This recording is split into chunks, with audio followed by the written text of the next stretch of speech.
it started out originally. And they're just delightful.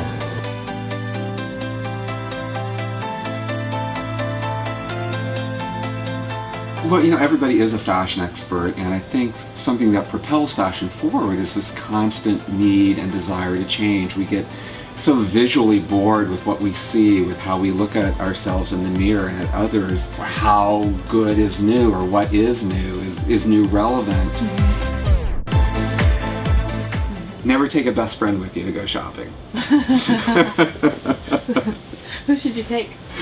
Someone that can just yourself and a great salesperson. Yeah. The hardest thing to find.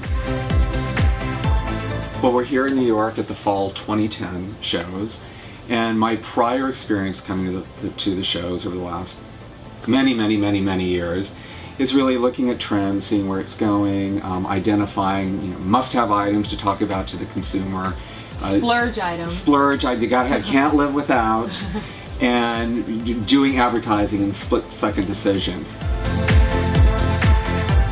This time for me, as an educator, as somebody truly and always interested in design, I'm looking at the runways in a very different way. I'm letting my eye go to, or try to find the meat of the designer's intent.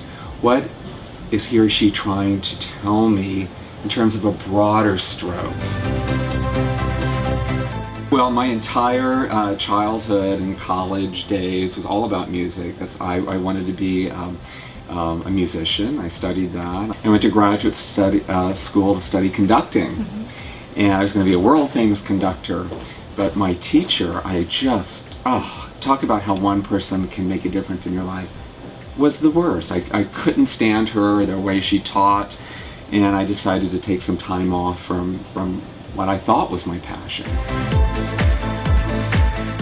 And during that time off, I needed a job, and I started working in a clothing store. Had no experience, nothing. And I found out that there was a whole world that knew nothing about music, number one, could care less about an opus number or who a composer was. And I found this world of exquisite tailoring and a tactile, sensation with fabric and the way things were surrounding the body. I was fascinated by it, and it was really working with true Italian tailors, and they started to show me how they could manipulate fabric on the body, and I was just fascinated by the technical aspect of it. And then it just kept going further and further into a real delving into the history of fashion. What do you think is the most misunderstood thing about conducting?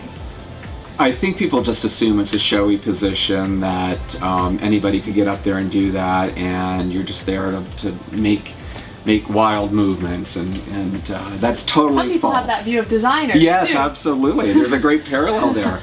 To stand up in front of an orchestra or a design team is you have to be so well versed in every single note in the score, every single instrument's part, out different colors, how to balance colors. it. Absolutely, the balance of dimension, of tonal qualities, of coloring, as you say, and you cannot be good at either of those professions unless you know absolutely everything about every element. It's the teamwork that is so important here, because that's what an orchestra is for sure. It's not wonderful individual players, but you have to play as one. And when you're working in design as well, yes, you may be the main designer, it may be your name on the label, but you have a team that you have to conduct your image through. You can't do it all on your own, and it's a really important lesson for anyone getting into the fashion business.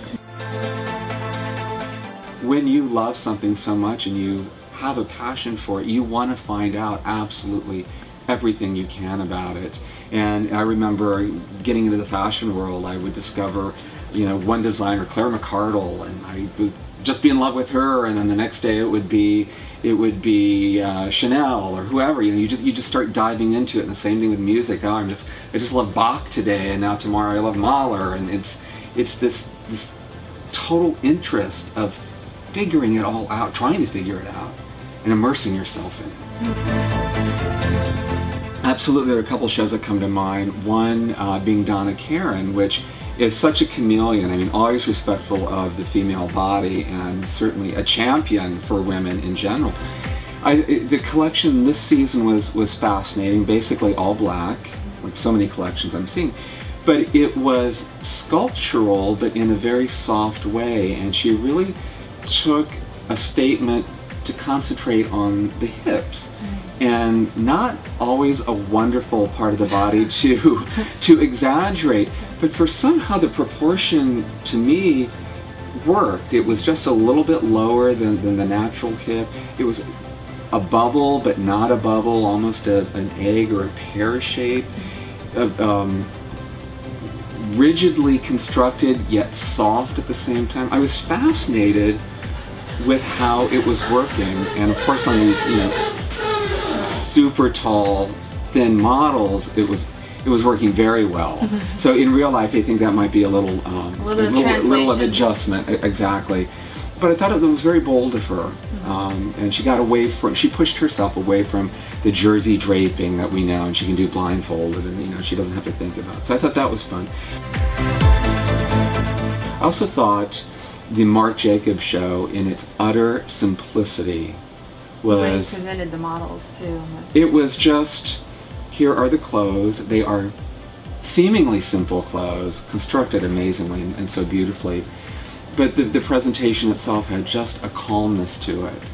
And I thought that was a very interesting statement that almost superseded the clothing, that there was a calmness about the design principle. These were clothes not meant to shock you, but the silhouettes were certainly forward in full bottoms, full skirts that could be clunky but weren't. The slight adjustment of waistlines up, just tweaking of traditional silhouettes that made everything look brand new. You cannot look at a fashion show with any preconceived notions, because then you're pigeonholing the designer. And the designer may want to take a new flight this season. So if you're going oh, they only do black, or they only do party dresses, you've already placed unneeded expectations on the designer. So that emptying of yourself for the possibility of experiencing something new and different, you have to go in and do that. And I don't think nearly enough people do. And it puts the designer in a very uncomfortable position of always having to repeat and live up to an expectation instead of superseding the expectation and following his own path.